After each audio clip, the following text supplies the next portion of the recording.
dan penghormatan kepada guru agung kita dengan mengucapkan Namo Tassa 3 kali. Namo Tassa Bhagavato Arahato Sama Sambuddhassa. Namo Tassa Bhagavato Arahato Sama Sambuddhassa.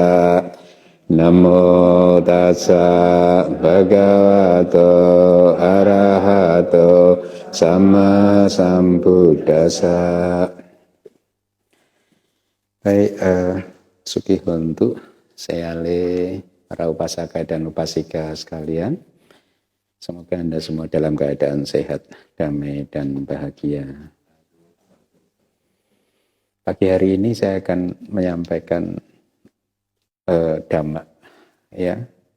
Semoga apa yang akan saya sampaikan bisa membuat Anda makin mengenali isi pikiran Anda, isi batin Anda, ya. Dan dengan demikian Anda akan bisa semakin mengelola keadaan batin Anda menjadi lebih bersih, damai, dan bahagia. Hati kita ini sulit untuk bisa damai dan bahagia karena seringkali kotoran-kotoran batin muncul tanpa kita kenali, ya. Nah, kotoran batin atau damak-damak yang aku salah yang pagi hari ini akan saya sampaikan adalah satu cetasika atau faktor mental yang disebut kukucak bahasa Palinya. Kukucak itu berasal dari kata depan ku, badly itu dengan buruk, kucak itu dari kicak, jadi sesuatu yang dikerjakan dengan buruk gitu, ya. Atau diterjemahkan cukup dengan penyesalan. Kukucak juga termasuk salah satu dari 5 rintangan batin, sehingga kalau penyesalan ini muncul di batin Anda, maka sulit bagi Anda untuk bisa mendapatkan kedamaian dan kebahagiaan karena semata-mata kukucak ini membuat batin Anda itu seolah-olah seperti terbakar, penyesalan. Saya akan sedikit sampaikan kalau dari sisi Abhidhamma, penyesalan itu mempunyai karakteristik paca anutapa. Paca anutapa itu adalah ya simply penyesalan yang muncul di belakang hari gitu, ya. Fungsi dari faktor mental atau cetasika kukucak ini adalah kata anusocana, meratapi apa yang sudah Anda lakukan atau meratapi apa yang belum atau tidak Anda lakukan. Ya, jadi itu fungsinya membuat Anda meratap, ya, terhadap apa yang sudah Anda lakukan di masa lalu atau meratapi apa yang di masa lalu Anda belum lakukan. Kok saya dulu tidak melakukannya ya, gitu. Jadi itu fungsinya. Kalau manifestasinya juga wipatisara. Wipatisara itu adalah rasa penyesalan, rasa sesal. Nah, coba Anda renungkan apa yang akan saya sampaikan ini nanti adalah sesuatu yang sering muncul pasti di batin Anda. Dan Anda lihat ketika penyesalan itu muncul, maka batin Anda berada dalam keadaan aku salah. Ya, oleh karena itu, dengarkanlah apa yang akan saya sampaikan, supaya Anda bisa mengatasi penyesalan apabila dia sedang menguasai hati Anda. Tapi sebelum saya sampaikan yang ada di kitab, ya ciri dari penyesalan, ya kalau saya gambarkan, seperti yang tadi sudah saya sampaikan, mungkin ya kita sering menyesal berkaitan dengan kalau orang yang kita sayangi, kita hormati sudah meninggal dunia, ya. Dan Anda teringat dulu ketika masih hidup bersama dengan orang yang Anda sayangi, Anda hormati, seperti orang tua Anda atau siapapun itu juga, ya. Anda telah melakukan sesuatu yang buruk terhadap mereka. Misalkan seorang anak berani pada orang tua, atau mungkin suami tidak melakukan tugasnya ya dengan maksimal terhadap anak dan istrinya, atau sebaliknya istri terhadap anak dan suaminya gitu. Ketika kita mengingat bahwa ada hal-hal buruk yang sudah kita lakukan terhadap orang-orang tersebut, sebenarnya terhadap siapapun, tidak harus orang yang kita kasihi, terhadap teman-teman kita, terhadap siapapun, mungkin termasuk orang yang bahkan kita tidak kenal sama sekali, ya, atau mungkin terhadap driver Anda, ART Anda, dan lain sebagainya. Ketika Anda mengingat sesuatu hal yang buruk yang sudah Anda lakukan, maka akan muncul penyesalan. Dan penyesalan ini benar-benar memporak-porandakan kedamaian dan kebahagiaan hati Anda. Atau sebaliknya, Anda mengingat sebenarnya di masa lalu, ya, ketika mungkin Anda masih berkumpul dengan orang tua Anda, ya, seharusnya Anda bisa melakukan sesuatu lebih baik lagi, tetapi Anda tidak melakukannya. Sesungguhnya dulu saya harus melayani orang tua saya dengan lebih maksimal lagi, tapi Anda tidak melaksanakannya. Pada saat Anda berpikir seperti itu, maka penyesalan bisa muncul. Jadi penyesalan muncul ketika Anda memikirkan dua hal. Sesuatu yang buruk yang sudah Anda lakukan, dan sesuatu yang baik yang dulu tidak Anda lakukan. Anda menyesalinya. Ya, itulah mengapa kukucak tidak bisa diterjemahkan menjadi kecemasan seperti yang sering saya lihat di internet. Ya, bukan, karena kecemasan selalu berhubungan dengan kejadian yang akan datang. Anda mencemaskan sesuatu yang belum terjadi, mengkhawatirkan sesuatu yang belum terjadi, yang menurut Anda bisa jadi terjadi. Itu ciri dari kecemasan. Jadi kukucak adalah faktor mental yang berkaitan dengan ketika Anda mengingat masa lalu, bukan masa depan. Ya, jadi kukucak tidak benar kalau diterjemahkan menjadi kecemasan, melainkan penyesalan. Nah, sekarang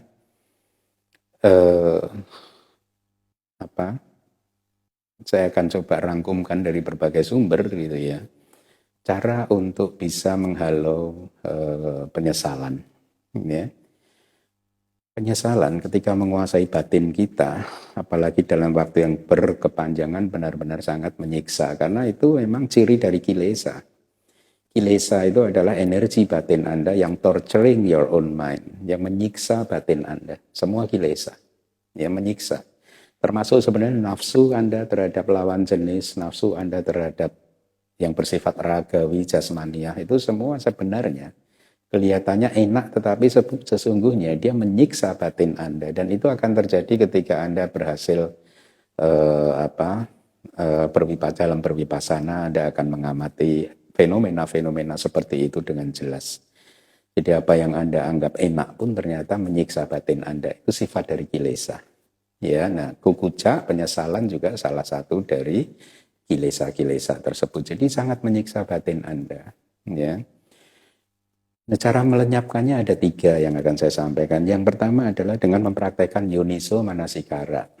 Ya, yang sering sudah saya sampaikan kan, yoniso manasikara itu caranya bagaimana. Ada beberapa cara. Yang pertama, Anda fokus amati penyesalan tersebut sampai Anda benar-benar bisa memahami bahwa kukucak itu adalah dhamma yang, atau penyesalan itu adalah dhamma yang anicca, dukkha, anatta, dan asubha. Ya, jadi pahamilah bahwa penyesalan itu hanyalah dhamma yang anicca, dukkha, anatta, asubha. Ya. Nah, dengan demikian Anda akan makin bisa mudah untuk melepaskan kukucak atau penyesalan tersebut. Apa yang Anda takutkan terhadap sesuatu yang anicca? Tidak kekal, ya. Dan dia bukan diri, bukan Anda, ya, bukan milik Anda juga, ya. Maka ketika Anda memahami seperti itu akan lebih mudah.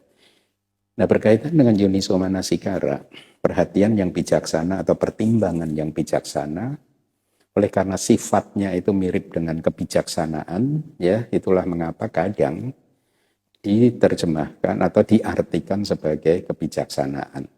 Ya, tetapi sesungguhnya dari paramata dhammanya, yoniso manasikara itu hanyalah faktor mental yang disebut manasikara atau manasikara cetasika atau faktor mental perhatian. Ya, saya akan coba sampaikan beberapa referensinya. Di Paramatadipani karya Ledi Sayadaw disebutkan bahwa Yuniso Manasikara dan Ayuniso Manasikara itu adalah faktor mental khususnya gitu ya yang muncul di Manodwara Wajana Cita ya. Sebenarnya juga dengan Panca Dwara Wajana Cita. Panca Dwara Wajana Cita itu adalah kesadaran yang mengarahkan ke pintu panca indera kita ini. Batin yang mengarahkan ke pintu panca indera, yang menangkap objek gitu. Kalau Manodwara Wajana Cita itu adalah kesadaran yang mengarahkan batin kita ke pintu batin untuk mulai berpikir, merancang, dan lain sebagainya gitu. Manodwara Wajana Cita juga sering disebut sebagai kesadaran yang memutuskan apakah objek ini baik atau tidak baik. Disinilah peran Yuniso Manasikara sebenarnya. Di momen itulah ya. Kenapa saya mendukung pendapat Ledi Sayadaw yang mengatakan Yuniso Manasikara itu adalah faktor mental Manasikara atau perhatian, karena referensinya ada beberapa yang saya ingat ya. Salah satunya begini, Yuniso Manasikara nama upaya manasikaro ya, cak pathak manasikaro. Artinya Yuniso Manasikara yang dinamakan Yuniso Manasikara adalah perhatian yang menjadi metode, upaya, metode, dan perhatian yang bisa menjadi jalan. Upaya manasikaro di kusala pawatiya karena budak manasikaro yang disebut sebagai perhatian yang menjadi metode Anda berpikir, cara Anda berpikir, oh ini anicca, dukkha, dan anatta. Jadi Yuniso Manasikara itu metode berpikir. Ya, metode berpikir yang mengajarkan kepada Anda untuk melihat segala sesuatu itu Anda pikirkan sebagai objek yang anicca, dukkha, anatta, asubha tadi. Ya. Jadi sekali lagi ini hanyalah metode berpikir, tidak mempunyai kemampuan untuk menembus fenomena, untuk melihat fenomena nama dan rupa sebagai anicca, dukkha, anatta, asubha, tidak punya. Dia hanyalah satu metode berpikir saja. Jadi ketika ada objek, dia memutuskan, oh objek ini baik. Kalau dia berpikir bahwa objek ini adalah anicca, dukkha, anatta atau asubha, maka tadi kalimat palinya begini. Upaya manasikaro te kusala pawatiya karana buto manasikaro, yang disebut sebagai perhatian yang menjadi metode berpikir tadi, artinya adalah perhatian yang menjadi sebab terjadinya kusala dhamma, perhatian yang menjadi sebab munculnya dhamma-dhamma yang kusala atau jawana yang kusala, ya, jawana yang baik, ya. Itulah mengapa Ledi Sayadaw benar di sini, karena mengatakan bahwa Yuniso Manasikara adalah perhatian yang bijaksana yang muncul di Panca Dwara Wajana Cita atau Manodwara Wajana Cita. Ini bagi yang nggak paham Abhidhamma mungkin agak sulit, tapi Abhidhamma ini menarik sebenarnya. Karena di samping ini adalah realita dan ini adalah peta spiritual juga yang membuat Anda nanti akan menjadi pejalan spiritual yang tidak salah arah. Ya, itu tadi upaya manasikaro atau manasikara. Kalau pathak manasikara, ya, jadi tadi Yuniso Manasikara, yang kedua adalah pathak manasikara. Artinya perhatian yang menjadi jalan, ya. Terus penjelasannya dari tiganya, kitab subkomentarnya, pathak manasikaroti tasa ewang maga buto manasikaro. Artinya perhatian yang menjadi jalan untuk pencapaian, untuk kemunculan kusala jawana tadi, untuk kemunculan dhamma-dhamma yang baik. Jadi dari sini Anda lihat bahwa Anda perlu mempraktekkan Yuniso Manasikara, karena Yuniso Manasikara ini menjadi sebab munculnya keadaan batin Anda yang kusala, ya. Kusala pawatiya karana buto manasikaro, tadi yang saya katakan tadi, atau dia menjadi tasa ewa maga buto manasikaro. Perhatian ini menjadi jalan bagi Anda untuk bisa memunculkan kualitas batin yang kusala, yang baik. Nah, jadi metode berpikir inilah yang harus Anda terapkan di dalam kehidupan sehari-hari. Metode berpikir yang bagaimana? Metode berpikir yang memahami ya bahwa ini hanyalah anicca, dukkha, anatta atau asubha. Jadi sebenarnya tidak hanya terhadap kukucak, penyesalan saja Anda menerapkan metode berpikir yang bijaksana seperti itu, tetapi terhadap segala sesuatu. Termasuk juga ketika meta Anda muncul, karuna Anda muncul, kebijaksanaan Anda muncul, ya metode berpikir ini Anda terapkan. Oh, meta pun hanyalah anicca, dukkha, anatta, asubha. Kebijaksanaan pun juga hanyalah anicca, dukkha, anatta, dan asubha. Ia hanyalah fenomena yang muncul karena kondisi, bukan saya, bukan milik saya, bukan diri saya. Ya, nah metode berpikir yang seperti ini dikatakan, oleh karena itu Ledi Sayadaw mengatakan, Yuniso manasikara, perhatian atau pertimbangan yang bijaksana atau perhatian dan atau pertimbangan yang tidak bijaksana itu muncul bisa karena pengalaman masa lalu, kebiasaan-kebiasaan Anda, dan pilihan atau kecondongan-kecondongan Anda. Nah, supaya Anda mempunyai pengalaman masa lalu yang baik, maka mulai sekarang Anda harus biasakan untuk mempraktekkan Yuniso manasikara. Supaya ini bisa menjadi pengalaman masa lalu di masa depan nanti. Paham ya? Jadi praktekkanlah dari sekarang metode berpikir yang bijaksana seperti itu yang menganggap, memahami apapun yang Anda alami sebagai anicca, dukkha, anatta, dan asubha. Nah itu satu referensi yang menyebutkan bahwa Yuniso manasikara adalah faktor mental perhatian atau manasikara. Ya.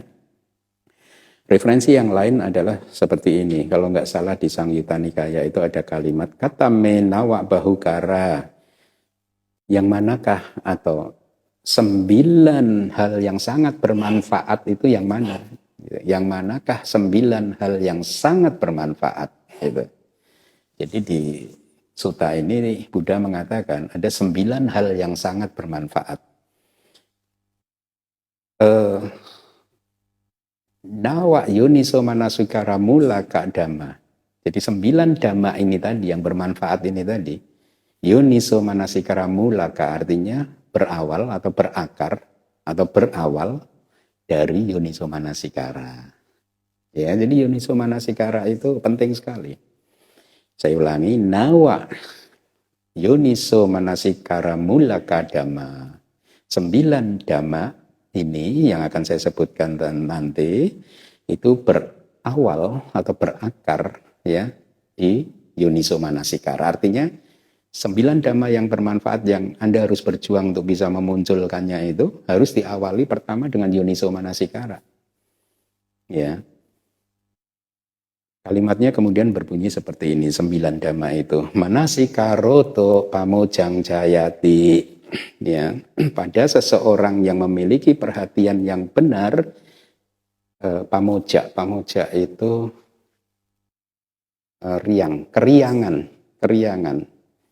keriangan lahir, ya satu dhamma.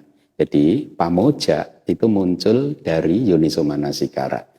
Kalau keriangan ini lahir, ya lalu kalimat berikutnya yang kedua pamuditasa piti jayati. Pada seseorang yang sudah riang, tadi hatinya riang, maka kegembiraan muncul. Jadi pamoja dan piti ini faktor mental, piti yang sudah belajar abhidhamma, kegembiraan. Ya. Kemudian faktor yang ketiga, piti manasa sukang wedeti. Ya, pada seseorang yang hatinya sudah riang gembira, maka kebahagiaan muncul, suka. Ya, yang ketiga. Ya, sukang wedeti. Kemudian pitik manasa sukang wedeti, sukino citang, batin Anda yang sudah gembira tadi, ya, kayo pasada jayati. Artinya ketika hati Anda sudah bahagia tadi, maka kayo pasadi, batin tubuh jasmani Anda akan menjadi tenteram. Itu terasa kalau Anda bermeditasi, ketika rute ini sudah Anda jalani, ya hati Anda sudah mulai memunculkan keriangan, kegembiraan, kebahagiaan, lalu tiba-tiba tubuh Anda itu menjadi sangat damai, tentram. Yang tadinya sakit-sakitan mendadak hilang. Ya, itu yang keempat. Ya, eh, eh, kayu pasambati, jadi tubuh Anda akan menjadi tentram. Kayu pasadi, ketika tubuh Anda tentram, ya, citang sama diati, batin Anda akan terkonsentrasi. Jadi ketika tubuh Anda sudah rileks, sudah tidak ada rasa sakit, ya rutenya itu seperti itu, maka citang sama diati, batin hati Anda akan terkonsentrasi. Yang kelima ya tadi ya. Yang keenam sama hitecite, ketika batin Anda sudah terkonsentrasi, yatha butang janati pasati, Anda akan mengetahui dan melihat objek sesuai realitasnya. Ya. Kemudian yang ketujuh, yatha butang janang pasang, yatha butang janang pasang nibindati, ketika Anda sudah mengetahui dan melihat objek itu dengan sesuai realitas secara objektif, maka nibindati, seseorang menjadi jijik. Jijik terhadap nama dan rupa. Oh ternyata nama rupanya seperti itu ya. Batin dan jasmani hanyalah muncul lenyap, anicca, dukkha, anatta, asubha ya. Anda mulai jijik. Kalau di kitab komentar itu diilustrasikan seperti ini, maaf nih ya. Dan kitab komentar memberi ilustrasi yang mungkin bagi sebagian orang terlalu jorok, tapi sebenarnya ini bagus sih. Jadi diberikan contoh seorang biku berpindah patah. Dia udah pengen nih, udah lapar sekali nih, pengen makan sekali. Tapi ketika dia pegang kok mencurigakan, akhirnya ketika dia lihat ternyata itu kotoran, feses. Ketika melihat feses itu dia merasa jijik. Nah, seseorang yang sudah bisa melihat nama rupa dengan proses yang seperti tadi, ya, dia pelan-pelan akan merasa jijik terhadap nama dan rupa, terhadap kehidupan ini. Kemudian yang kedelapan, nibindang wirajati. Yang ketujuh, ya, nibindang wirajati. Seseorang yang sudah jijik tadi, dia akan menjadi tanpa nafsu. Seperti melihat makanan yang kayak gitu tadi, nggak ada nafsu. Nah, ketika Anda melihat nama rupa yang seperti itu, Anda akan menjadi tanpa nafsu. Tapi jangan khawatir, justru tanpa nafsu ini kan kusala, baik. Berbeda dengan kalau Anda tanpa nafsu di dalam kehidupan sehari-hari itu muncul karena kemarahan, karena kebencian, dan lain sebagainya. Oh, ini muncul dari kebijaksanaan. Loh, kebijaksanaan yang mana tadi di tahap yang sebelumnya tadi, ya, yaitu yatha butang janati pasati. Nah, di sini baru panya muncul. Kebijaksanaan muncul baru ketika sama hite cite yatha butang janati pasati. Jadi ketika batin Anda terkonsentrasi, Anda bisa melihat sesuatu sesuai realitas. Inilah yang disebut faktor mental kebijaksanaan. Ya, cetasika kebijaksanaan gitu. Nah, kemudian ini bindang wirajati, ketika Anda sudah jijik, Anda menjadi tidak bernafsu, wiraga wimucati, ketika Anda sudah dari keadaan yang tanpa nafsu tadi, Anda akan terbebas mencapai maga dan pala. Rutenya seperti itu. Dan di dalam meditasi juga seperti itu. Ya, pertama Anda akan merasa riang gembira, perasaan suka, bahagia, dan seterusnya, seperti yang saya sebutkan tadi. Nah, jadi dari sini yoniso manasikara, faktor mental manasikara itu atau dalam bahasa konvensionalnya adalah pertimbangan atau perhatian yang bijaksana atau metode berpikir yang bijaksana, itu harus Anda terapkan terus di dalam kehidupan Anda sehari-hari setiap detiknya. Itu cara yang pertama. Cara yang kedua adalah ketika Anda bermeditasi dan mencapai konsentrasi yang benar. Ya, nanti Desember kita mengadakan retret. Kalau Anda berhasil mencapai konsentrasi yang benar, maka kukucak atau penyesalan akan berhasil Anda tekan. Ya. Dan cara yang ketiga adalah ketika Anda sudah berwipasana, mengamati nama dan rupa, maka pada saat itu Anda akan bisa melihat kukucak atau penyesalan dari berbagai sisi. Ya, Anda akan bisa karena Anda melihat kukucak atau penyesalan dari berbagai sisi dengan menggunakan kebijaksanaan, maka Anda akan melihat penyesalan tersebut dari sisi yang positif yang akhirnya bisa memunculkan insight Anda, pengetahuan Anda yang sangat dalam terhadap penyesalan tersebut. Oh, ternyata memang apa dulu saya melakukan itu semua, penyebab-penyebab dari penyesalan-penyesalan itu adalah satu proses yang membuat saya menjadi makin dewasa seperti hari ini. Saya bersyukur bahwa dulu saya melakukan itu semua, karena sekarang dari proses itu sekarang saya bisa berwipasana dan melihat itu dengan baik. Itu kalau dulu tidak melakukan seperti itu, mungkin sekarang hasilnya berbeda, ya. Maksud saya adalah meratapi apa yang sudah terjadi di masa lalu itu kan tidak ada manfaatnya, kan. Lebih baik memeluknya, ya, merengkuhnya dan menanggapinya secara positif. Ya, kok tadi dikatakan Bante kok perbuatan buruk kok malah disyukuri, ya. Apa yang bisa kita lakukan dari sesuatu yang sudah terjadi selain disyukuri saja? Ya, kalau Anda merasa saat ini Anda adalah orang yang sudah baik, ketemu dharma, maka ini semua terjadi karena semua pengalaman masa lalu Anda tadi, termasuk hal buruk yang sudah Anda lakukan di masa lalu, termasuk juga hal baik yang belum sempat Anda lakukan di masa lalu. Semuanya itu menjadi faktor yang menentukan Anda sampai ke titik ini. Anda bisa duduk di tempat ini sekarang.